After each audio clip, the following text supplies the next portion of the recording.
Hey guys, it's Jill and today I'm going to be doing a review on the e.l.f. Maximum Coverage Concealer. This was only $3 on eyeslipsface.com, which you cannot beat. Seriously, you cannot beat. You are getting 0.77 fluid ounces in this, and if you think about it, that's only just a few ounces less than what you get in a foundation. I couldn't think. I was trying to say concealer. As far as smell,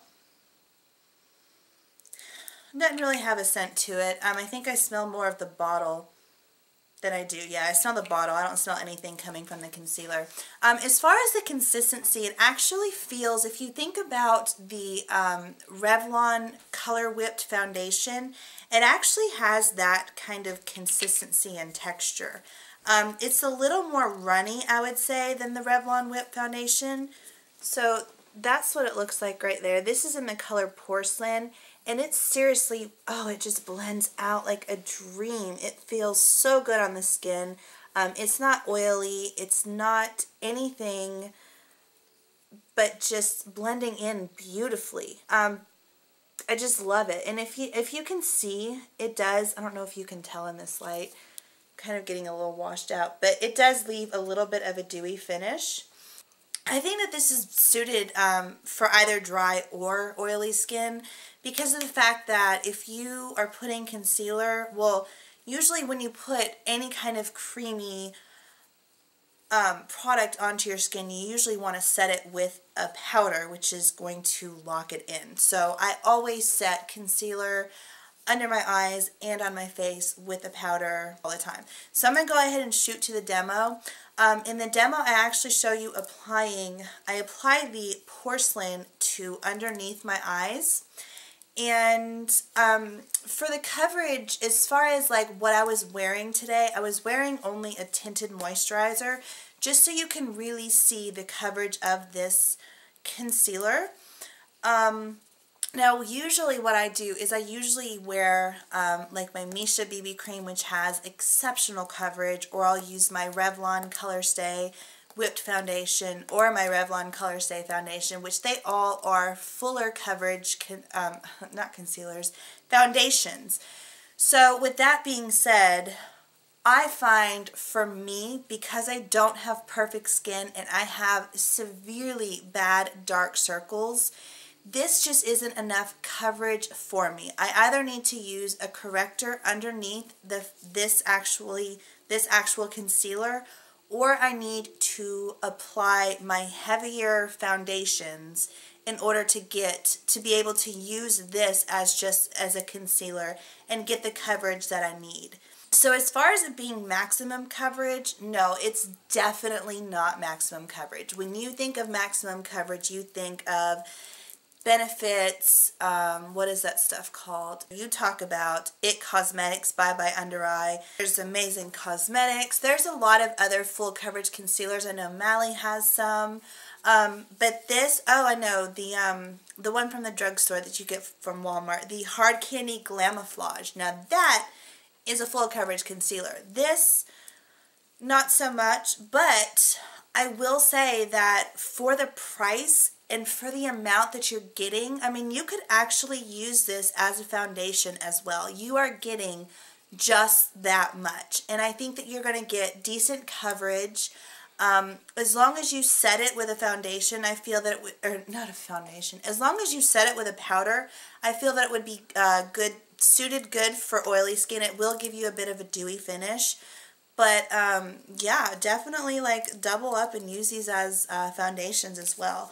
I feel that these do have a nice pigment to it, but it's not one of those concealers that's hard to work with, which is nice. Because sometimes with my It Cosmetics Bye Under Eyes, it does have a creamy consistency, but it is so thick and you need just so little that it tends to kind of take a while to really work it into the skin. And in order for you just have to use like the tiniest bit in order for you to not look like a cakey mess. And when you do that over under eye circles, it just makes them look even worse. But I feel that this actually gives you decent coverage, and it blends out beautifully, but you also don't have to be too careful and only use just a little tiny bit. Now I can actually go back in and apply some more. It actually is not going to cake up, and like I said, it's one of those super nicely blendable concealers that, you know, you can just so easily and quickly apply and be out the door, which appeals to, I'm sure, a lot of people, because I know it appeals to me. Another thing that I want to say about this concealer is that it really doesn't settle into any fine lines and wrinkles. But I will say that this is a concealer that you definitely want to set. You definitely want to set this. Now in the demo, I actually show the right side of my eye and the right side of my face. I'm actually covering it up with a powder.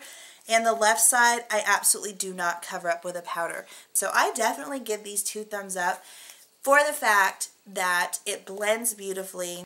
The price, the amount you get, if you build up an additional layer for additional coverage, you're not getting a cakey mess. That's another thing that I love about this, is that it's not time consuming. You're not having to spend 5 minutes making sure to blend out this really thick, heavy concealer, which is another reason why I think that this is phenomenal. Now this comes in 5 shades, so they don't have exactly a great selection.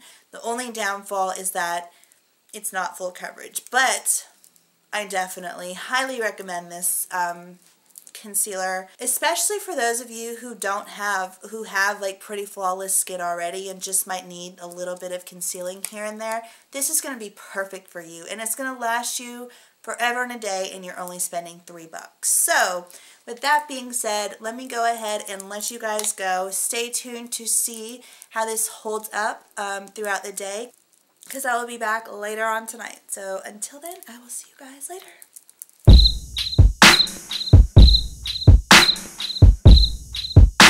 It is 7:50. This is how it's holding up. Now keep in mind, it's not holding up very well. As you can see, like, my dark circles are like really there.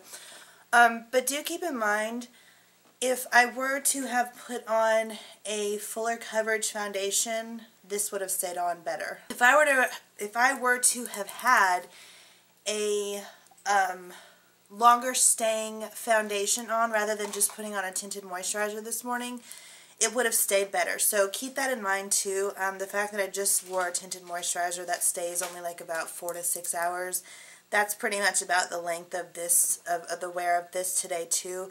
But since I have been testing it out for, I want to say 2 to 3 weeks, I do know that this stuff is pretty budge proof when applied on top of a pretty budge proof foundation. So I just wanted to show it.